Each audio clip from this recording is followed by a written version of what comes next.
This is America on the Road, named Best Radio Show by the International Automotive Media Conference, and now in its 29th year on the air. Thanks for being with us as we bring you the latest automotive information from around the world.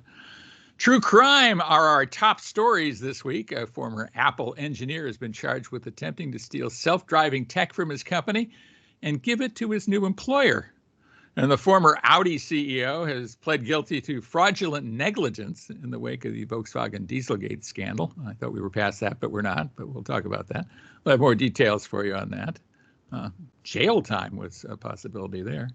America on the Road is brought to you by drivingtoday.com, yourtestdriver.com, emlancy.com, the publisher of my latest book, Dance in the Dark, and Mercury Insurance. If you're looking to save some money, you should switch to Mercury for your auto and home insurance. Californians save an average of $670 with Mercury. So imagine how much you could save. Get a quote today at drivingtoday.com/auto insurance. That's drivingtoday.com/auto-insurance.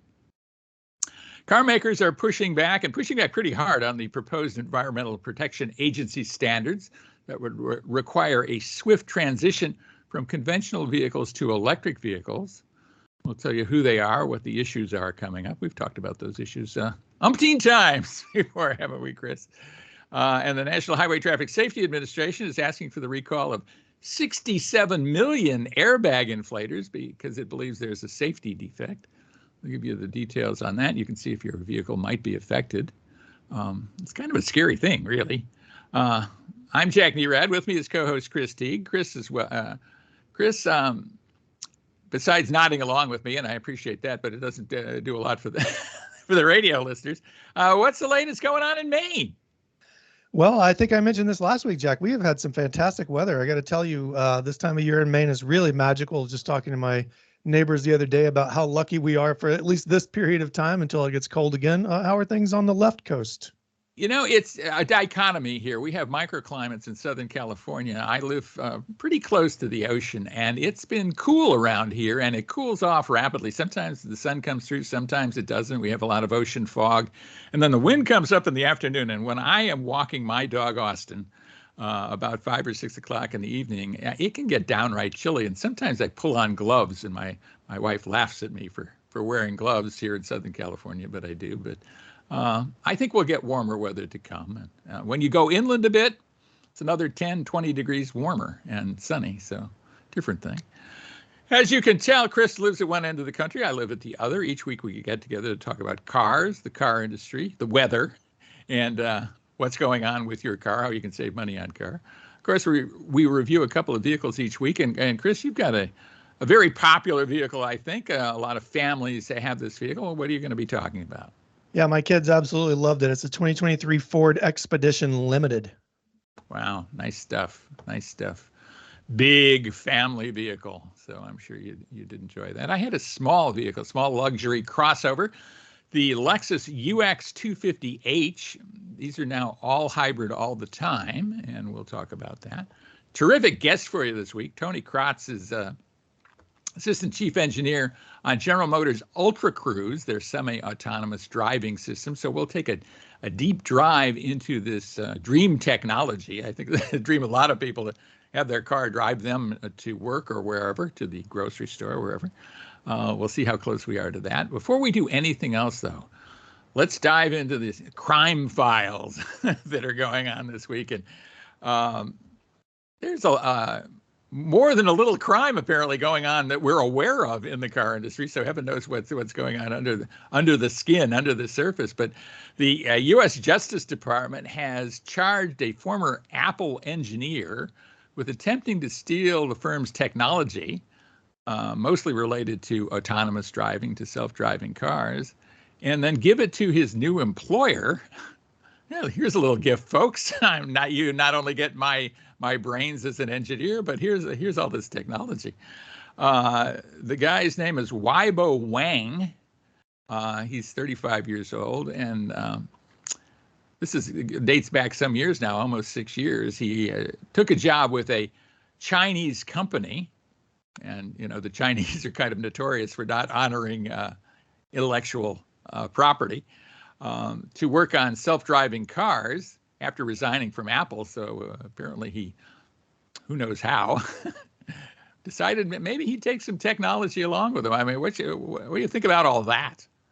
Well, two or three things. First of all, it's interesting that we're talking about Apple autonomous driving tech, because I don't recall Apple ever coming out and saying that they were going to be working on an autonomous car. In fact, I think they may have denied it a few times. The second thing is, even if this guy's in China, like, it just seems silly to think you're going to get away with something like this. I mean, there's so many safeguards and tracking mechanisms and, whatever else, you're being watched every time you're online. So it really just seems silly that people would still believe that they can get away with some things anonymously. So those are my two immediate thoughts. Although if he's in China, it might be hard for the Justice Department to prosecute. Is that where he is now? Well, he's working for a Chinese company, but I think he's in the U.S., and I think he's working for the U.S. arm of this Chinese company, or maybe long since not working for that company. The likelihood of him still being with the company may be slim. I don't know, or maybe they're standing by him. I have no idea. You never know. Yeah, well, here's another piece of jurisprudence. The former Audi CEO, Rupert Stadler, has pled guilty to negligent fraud in the diesel emissions scandal that developed 15 years ago now. He took a plea deal, essentially, a deal which could give him a suspended sentence. I'm sure the former CEO of Audi didn't want to spend time in stir. Big fine, though.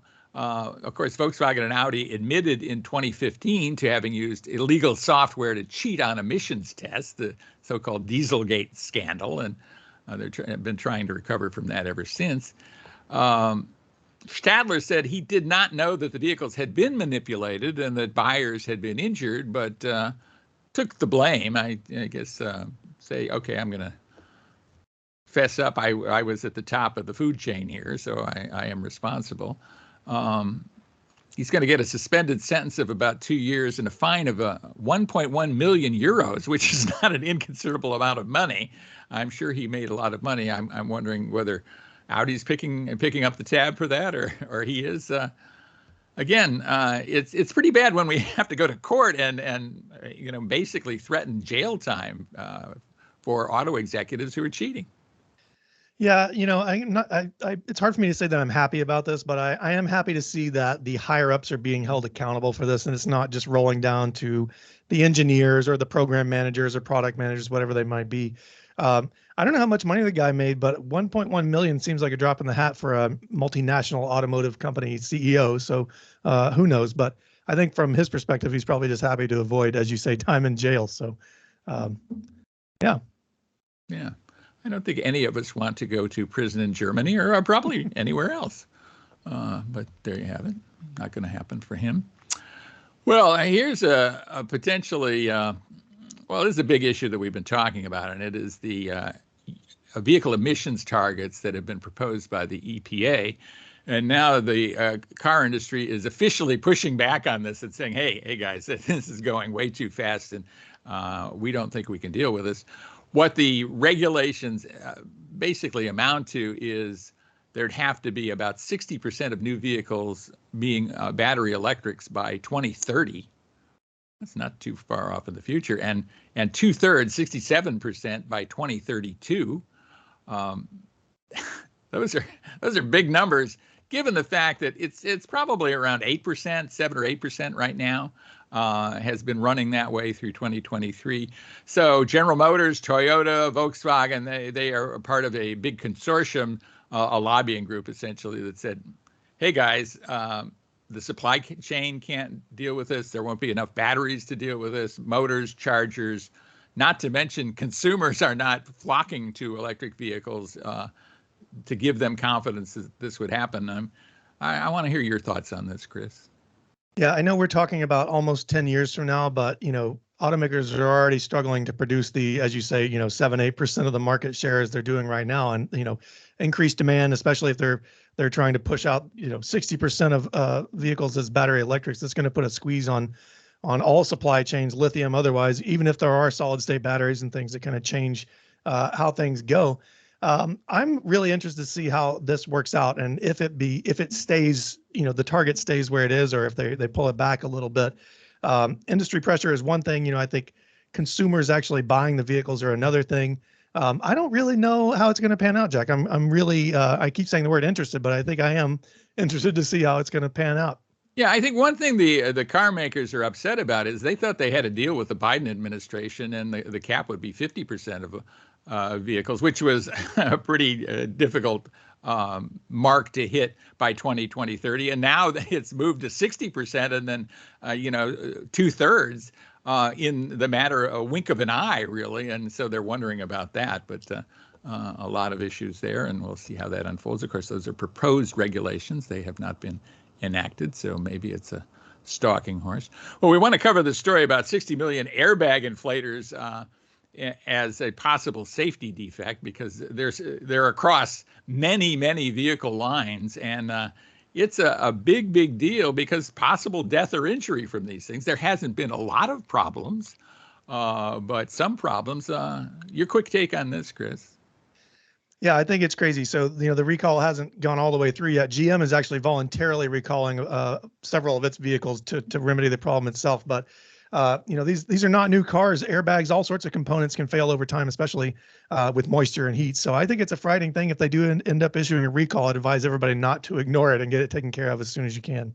Yeah, the interesting thing about airbags, of course, is most airbags never are used, right? I mean, the car goes its entire life and the airbag never goes off. And so you don't know whether you have a defective inflator or not, and you might dodge that bullet. But if you, and it is almost literally a bullet that comes out of the airbag. Some shrapnel comes out of the airbag if these things are malfunctioning. So certainly deserves to be looked at.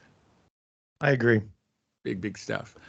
Well, when we come back, we will be road testing some pretty cool vehicles. The Ford Expedition, a mammoth family vehicle, road tested by the Chris Teague family. And I was driving a much smaller vehicle, the Lexus UX. So stay with us for that, and we'll be right back right here on America on the Road.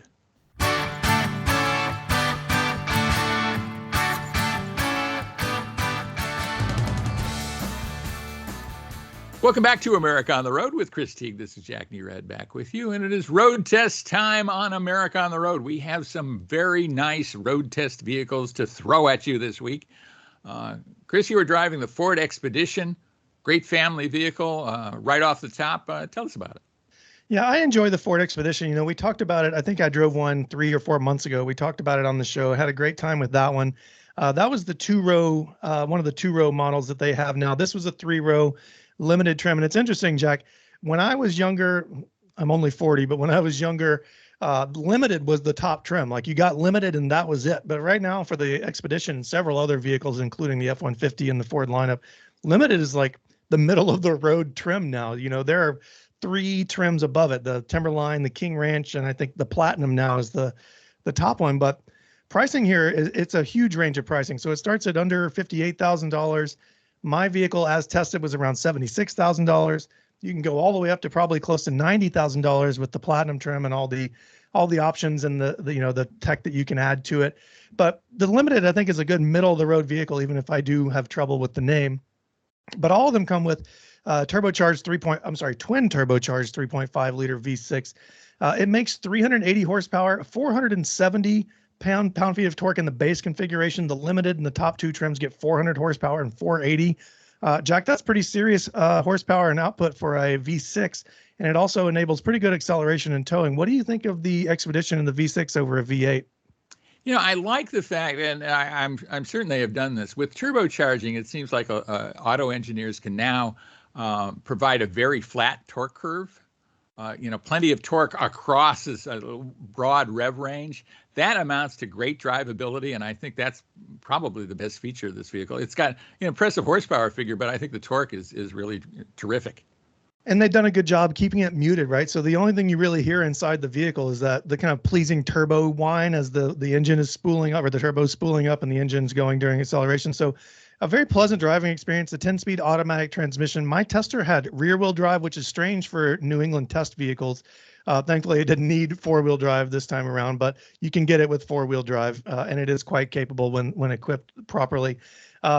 Inside, you can get second-row captain's chairs. Mine had the standard bench in the middle, and that enables 8-passenger seating. So this is one of the few third rows. I guess all full-size SUVs are pretty good at third rows, but The third row is usable by adults. I actually climbed back there and sat down. It's not too short. It's not too tight. It's just right, I guess, the Goldilocks third row, if you want to call it that. But and you are 6 feet tall, so I am 6 feet tall. But with the seats folded down, Jack, I actually took the thing to Home Depot last weekend, hauled 12 bags of mulch, 15 bags of gravel, and 300 bricks of patio bricks. So we're building an entire patio in the backyard, and the expedition hauled everything admirably. So no problems there at all. But as I said, 8 seats in this thing, all of them are comfortable. I even enjoyed the second row bench. I think sometimes I have trouble with it being too flat, too hard. This thing was, again, just right. I think this might be the title of this review. But the front buckets are very spacious. They're well padded. One thing you miss in the limited trim, or at least with the chip shortage that's going on right now, is there's no massaging seats in this vehicle, which I know is a huge letdown for all of us. It's a big first world problem, but you still get heating and ventilation.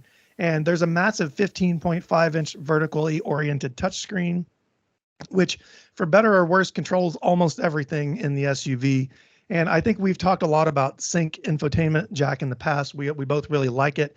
I think this particular test vehicle has turned me off a little bit to having all of the controls on the touchscreen. It's distracting because you're staring straight ahead.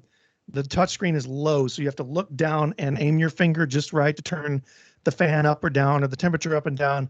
And I found it a little bit distracting. What do you think about that? Yeah, it has that orientation too, doesn't it? I mean, it's a more vertically oriented kind of touchscreen. So it's big, but it extends downward, as you say. And I agree with you. I mean, I call me a Luddite, call me an old guy. I guess I'm both of those. I like some discrete controls, some actual controls you can reach over and you can tell by touch without even looking at them what they do. Yeah, so that was, maybe my biggest complaint with the vehicle, and it's not the first one I've tested. I don't know why it took me this long to figure this out, but I think I finally wrapped my brain around it. But full suite of safety equipment in this guy. This is optional, but Ford does include plenty of stuff standard: Ford collision alerts, automatic emergency braking, and that sort of thing. But Jack, if not for the price, I think this would be on my list for my next family vehicle. I do really enjoy it. I actually like it better a little bit than the Lincoln Navigator that it shares its underpinnings with, but overall, fantastic SUV for hauling kids and stuff, gear. Yeah, I like the fact of having a Ford rather than a Lincoln. I mean, we have a Chevy instead of a Cadillac or something like that, the Tahoe, and it works just fine for us. So maybe I'm just that kind of guy. I'm more of a Chevy guy than I am a Cadillac guy. Yeah. Well, I was driving a vehicle from a different luxury manufacturer, the Lexus UX 250H. This is their entry-level small crossover, and it's a very small crossover, actually.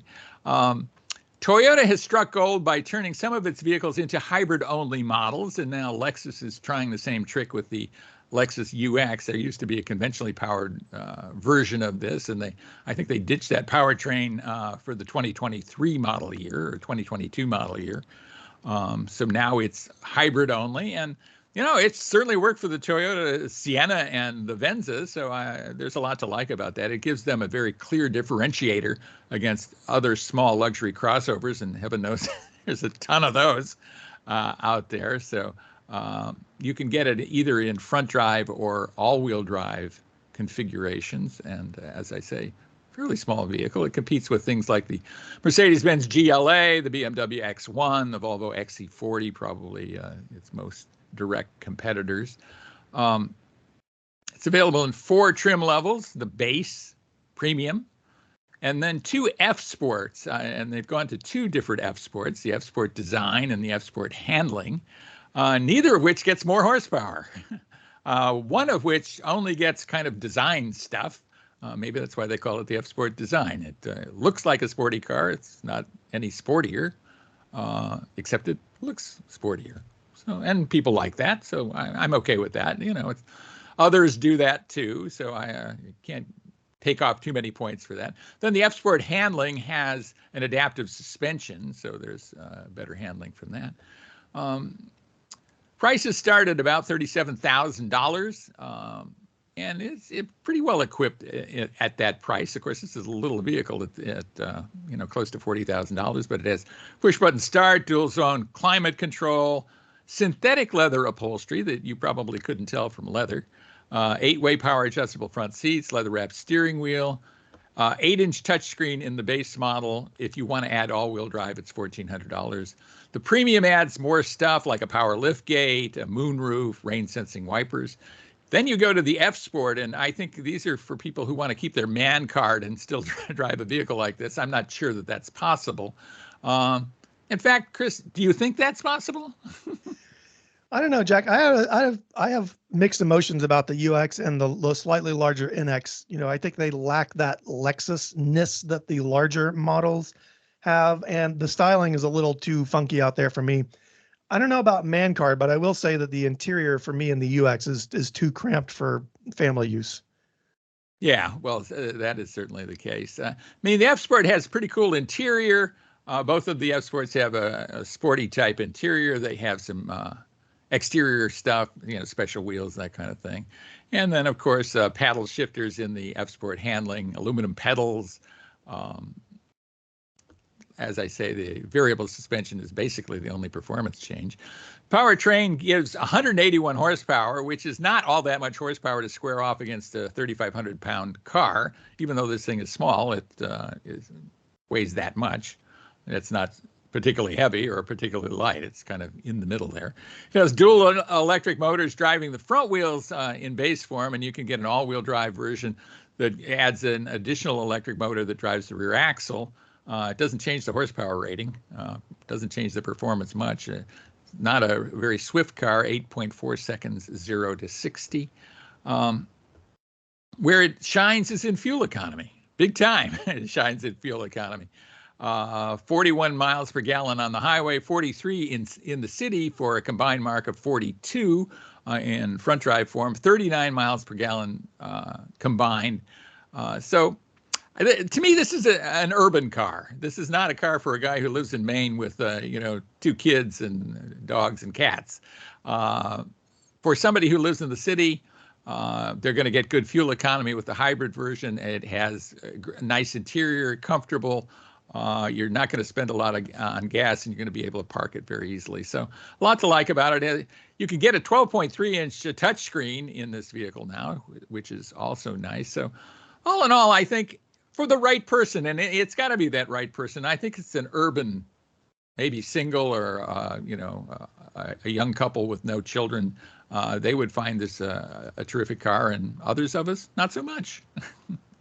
I agree. There is a split there. Yeah. So when we come back, we will be interviewing a great guest. Tonny Kraatz is Assistant Chief Engineer on the General Motors Ultra Cruise semi-autonomous drive system. So stay with us for that. A lot of interesting things to say, a lot of inside baseball on that. So we will be right back with that. Stay with us right here on America on the Road.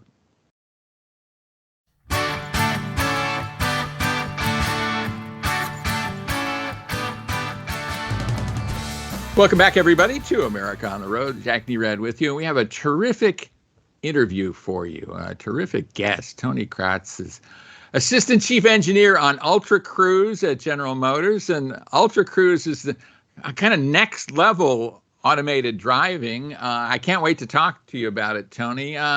Number one, thanks so much for being with us. Yeah, thanks for having me. I'm glad to be here to talk about Ultra Cruise and share. Yeah, give us kind of the lowdown on Ultra Cruise. General Motors has certainly got some attention for what it's doing on the self-driving front. Tell us about Ultra Cruise. Yeah, definitely. So Ultra Cruise is what we call an automated driving feature. I'll start with Super Cruise. For those that may not be too familiar with Super Cruise. Super Cruise is a hands-free driving feature that General Motors has launched. It's been out for a few years now. That allows the customer to drive hands-free on a highway, supported highways and supported roads from, once you get on the highway to once you get off. I've been driving Super Cruise for over 6 years. Love it. Absolutely love it. I believe we have over 45 million miles of customers driving it. We've taken what we've learned from Super Cruise and expanded it to create Ultra Cruise. And Ultra Cruise is taking that automated driving hands-free experience from highway to off-highway to a destination.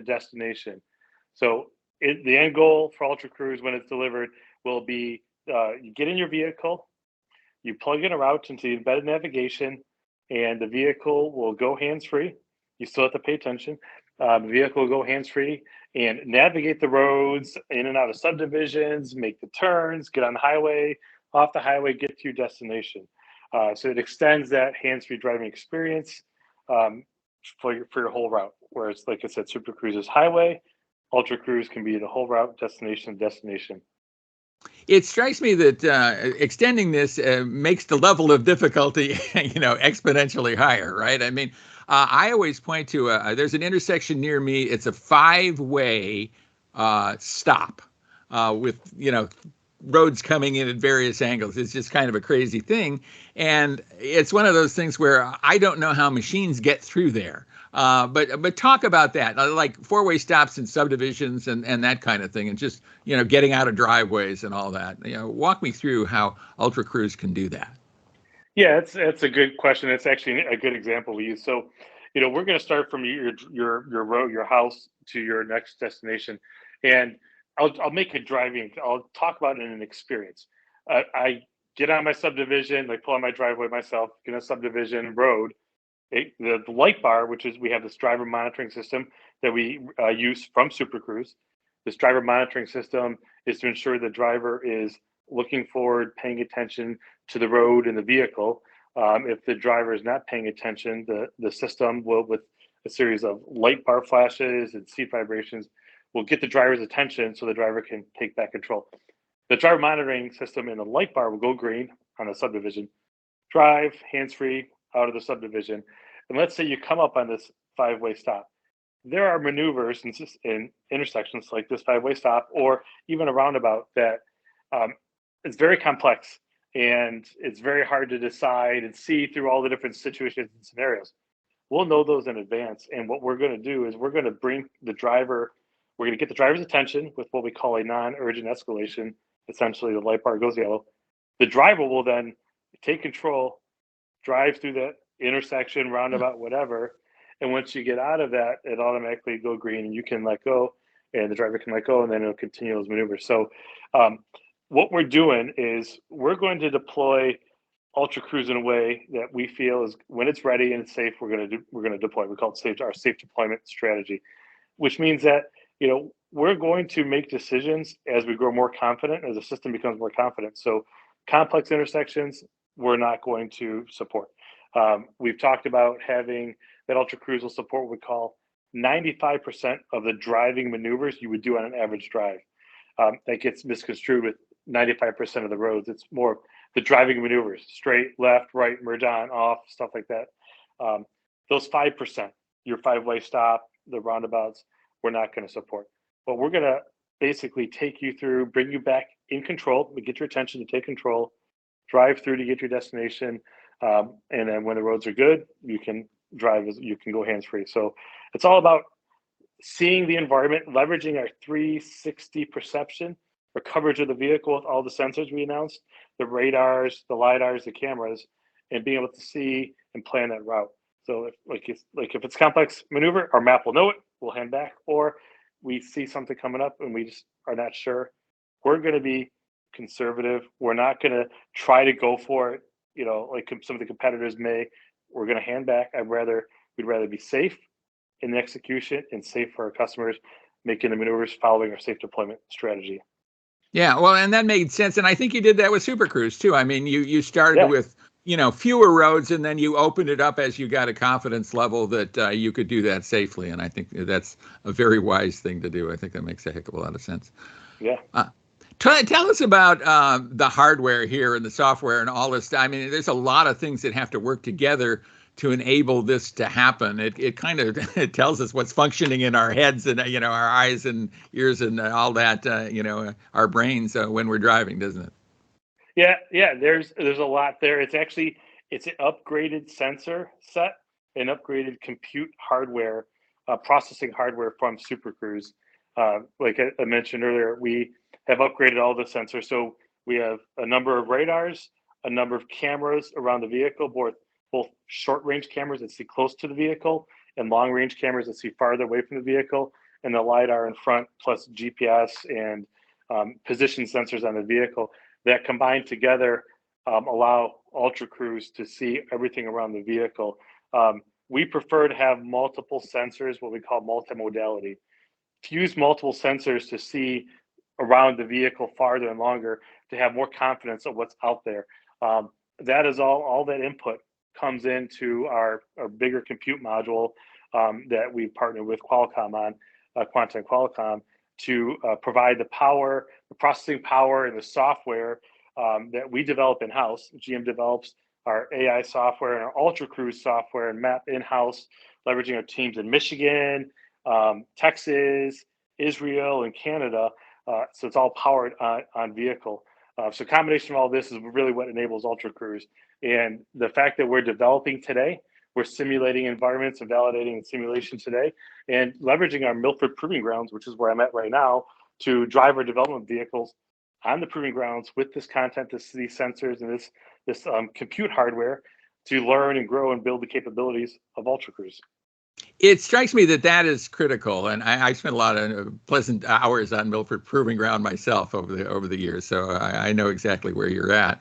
And so much to be learned there, right? And one of the things that the established automakers like General Motors do is they develop vehicles. They don't just design and put them out there, but they really develop before they put them in the hands of customers. And that's what you're doing with this system. And I can't think of a type of system where this kind of testing and development is more crucial. Talk a bit about that, how you're able to do that.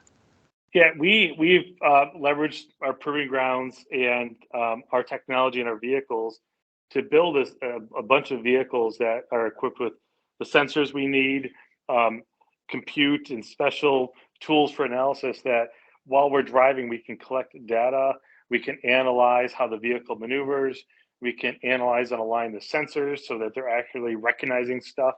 And we gather all this data and we use this, leveraging our simulation tools in the cloud, to really help our developers globally grow and learn on the software. So as we're driving in the proving grounds, we find an issue, we can tag it, we have the tools to bring it back and analyze it and turn the software quickly. And having the software development and the strong capability in-house globally is a very big benefit to helping us develop more efficiently.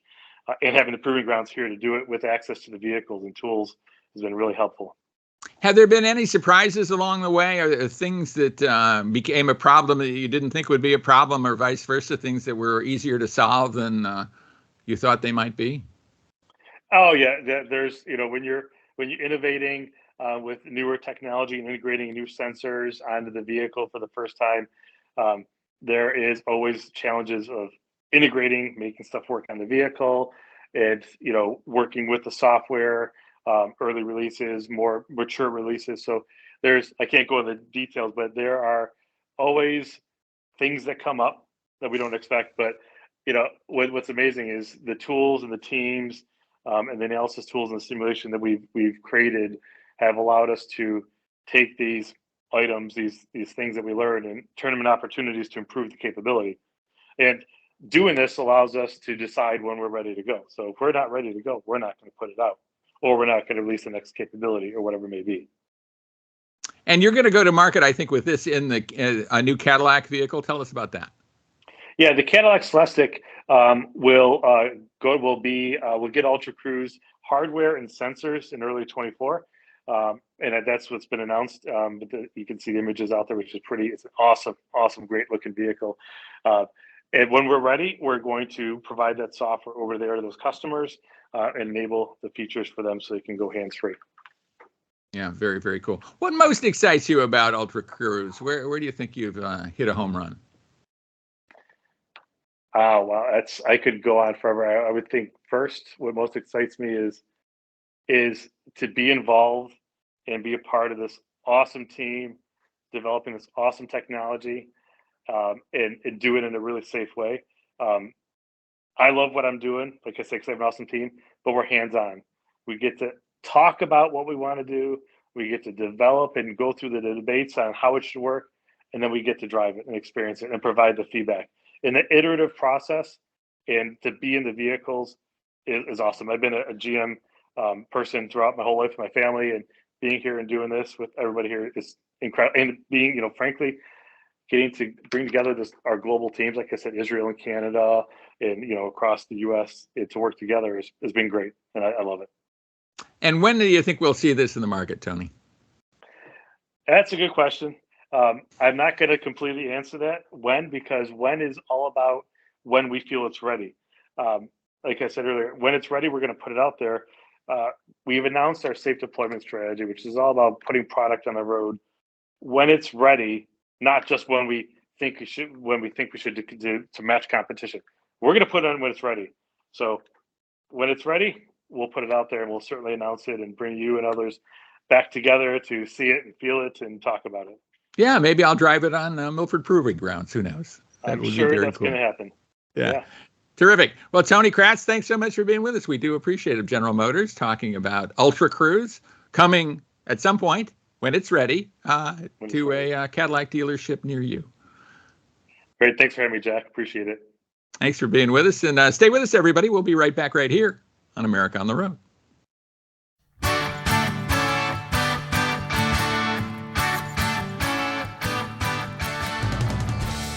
Welcome back, everybody, to America on the Road with Chris Teague, Jack Nerad back with you. And we're so glad you're with us. We really do appreciate you staying with us here on America on the Road. Our goal is to help you out. And one of the ways we can do that is by answering your questions. And this is a segment we do that quite directly. We'll take listener questions and answer them. Easy to get them to us. Send them to editor@drivingtoday.com, editor@drivingtoday.com. And we'll answer your question on an upcoming show. Let me put this question in front of you, Chris. This is from Bernard in Mesa, Arizona. I can't decide which pickup truck to buy. I'd like to do some off-road driving, but most of the time I will be using my truck for commuting and work. Should I be looking at full-size trucks, or would a mid-size be a better choice for me? And then he has a secondary question. What truck do you think is best? Oh, wow. If you're going to be using it for commuting, I don't know. I might go for a mid-sized truck, depending on what kind of commute you have and what kind of work you need to do with it once you get there.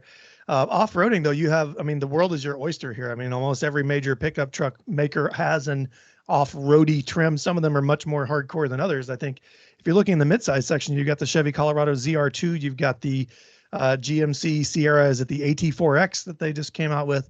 You got a new Ford Ranger coming out next year with a Raptor variant. There's the just no end to the choices. But for me, I think if I were buying a commuter, I would buy a mid-sized truck, Jack. It's just so much easier to park, so much easier to deal with. But the full-size full-size trucks do have their appeal. Yeah.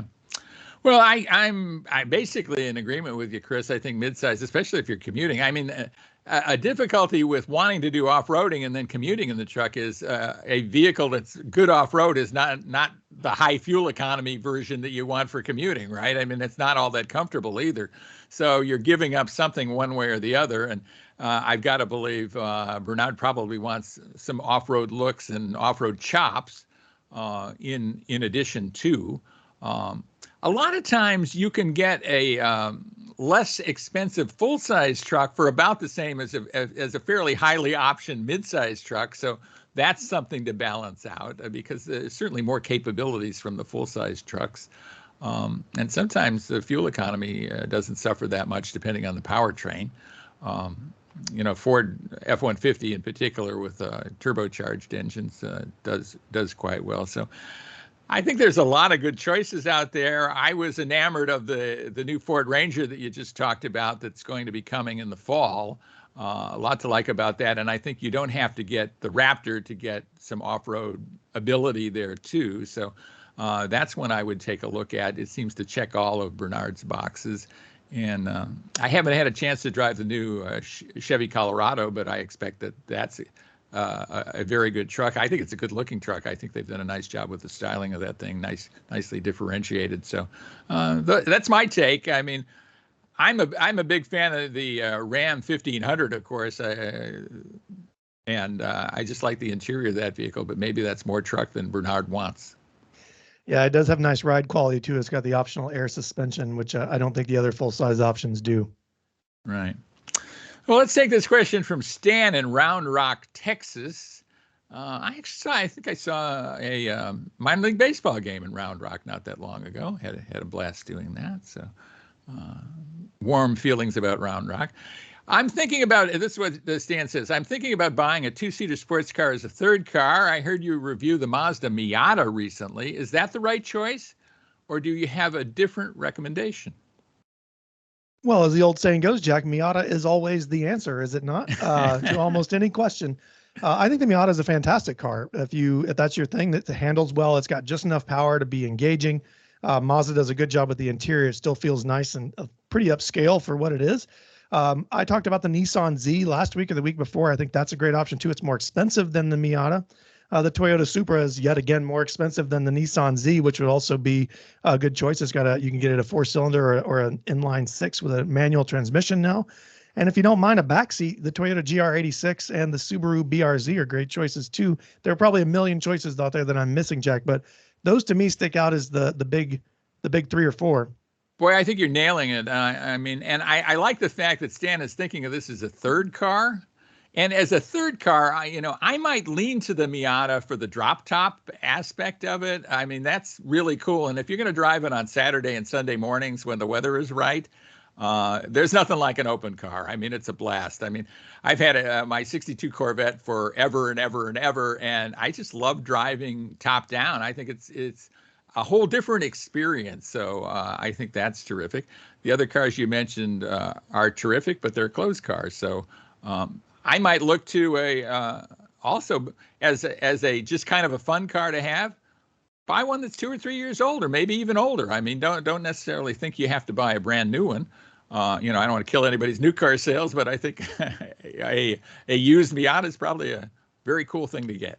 Yeah, you take a look at Auto Tempest or Auto Trader. There are hundreds of used Miatas out there in great condition with automatic and manual transmissions, removable hardtops, all the options. So the world is out there. They're great cars.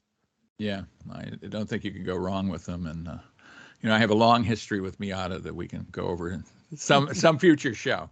Well, Darlene in Arlington, Virginia asks this. I see that Toyota has dropped the Avalon. That's a disappointment because we have owned a couple of them and always liked them. Now Toyota has the Crown, kind of their replacement. Is that a good substitute? What's your take on that, Chris? You're a Toyota guy. Yeah, I got to admit, I'm a little disappointed to see the Avalon go as well. I've owned a couple of Camrys and driven several Avalons, including one just right before they discontinued it. And I really like the car, but the Crown is kind of a different animal, right? It's still a large full-size sedan, but it's a little bit lifted. We were talking about this off the air. It's almost like a crossover sedan. It comes in hybrid only, all-wheel drive. And from what I've seen, I have not driven one. From what I've seen, the interior looks very upscale. I have read reports that the back headroom is a little chopped because of the sloping roof. But it looks pretty neat, Jack. I don't know. What do you think about it? At first blush, I looked at it and went, wow, this is a Japanese car, isn't it? I mean, there's something very different about it. The Avalon was essentially an American car that had a Toyota badge on it. It was kind of engineered in America. A lot of it was done in America, kind of a stretch Camry, really, designed to match our desire for full-size sedans when we still like them a lot. Now it's a completely different kind of market. And so it kind of makes sense to bring in the Crown. I like the fact that it's a little taller. It probably gives you a good, what they say in the industry, a hip point. That means easier to get into and out of. The seat's a little higher than dropping down into a typical sedan. Not that you dropped that far, but it's certainly different. So I think Darlene probably be well satisfied with the Crown as a substitute for the Avalon. Some differences, but some similarities too. Yeah, I think the hybrid powertrain is a big bonus for that car. Full size sedans, for better or worse, are not as good as their midsize and compact counterparts on fuel economy. So it's nice, as Toyota has done with other vehicles, the Venza and the Sienna. It's gone all hybrid here, so I appreciate that. Yeah, makes good sense. Well, tell us about what's going on at yourtestdriver.com, Chris. Your Test Driver is still kicking hard, Jack. We've got great reviews from Sue Mead on the CX-90, the new Mazda CX-90. We have updated safety information, and I'm still running the giveaway for the Team O'Neill and the Skip Barber Racing School passes. I've pinned the article describing it to the top of the site, so all anybody has to do is go to yourtestdriver.com. All the information you need to enter is right there. It's free. It's super easy. It takes about 30 seconds. So I hope to see everybody on the site. Yeah. Visit yourtestdriver.com. Enter that contest. That is so cool. I mean, I would love to win. I can't, but I'd love to win either of those things. They're very, very cool offerings there. I'd also love it if you check out my newest book, Dance in the Dark. It's a crime thriller inspired by true crime. It's available on Amazon as a paperback or a Kindle edition. I think it's on sale now, too, so you might want to check that out. And of course, if you like America on the Road, we'd love you not only to listen, and we thank you for that, but also to pass it on to others who you think might like it. Tell them about the radio station on which you listen to America on the Road. Let them know there's a podcast. There's even a YouTube version, so we can see which hat Chris is wearing, whether he's wearing glasses or not, depending upon what glasses I'm wearing, for that matter. If anybody cares, which they probably don't. But check that out. What do you think about that, Chris? I think it's great. Check us out. We're on the sportsmapradio.com website as well. You can find us there on the Saturday schedule. We have our formatted podcast on the radio. We also have our major podcast on all the major platforms, if I can speak correctly here. You can take us with you wherever you go. Yeah, wherever you go. Maybe not in the shower, but you could probably do that with the right waterproof kind of gear. I'm not sure that I need to listen to myself in the shower. Maybe I'll sing in the shower and I'll hear myself do that. Nice acoustics in there. And we digress, but we'd love to have you join us again right here next time around for America on the Road. That was like perfectly on time, Jack. What a country, because I had no idea. So there you have it. All right. So off you go. I need to take a nap. Yeah. A brisk nap is always a good thing to have. Brisk nap? Yeah. If you can do it. Well, I have to go get the kids in 47 minutes, and I'm hoping I can crank out about 1,000 words in that time. We'll see. Best of luck on that. We'll see. All right. We'll see you in a week. Take care. Mm-hmm. Bye.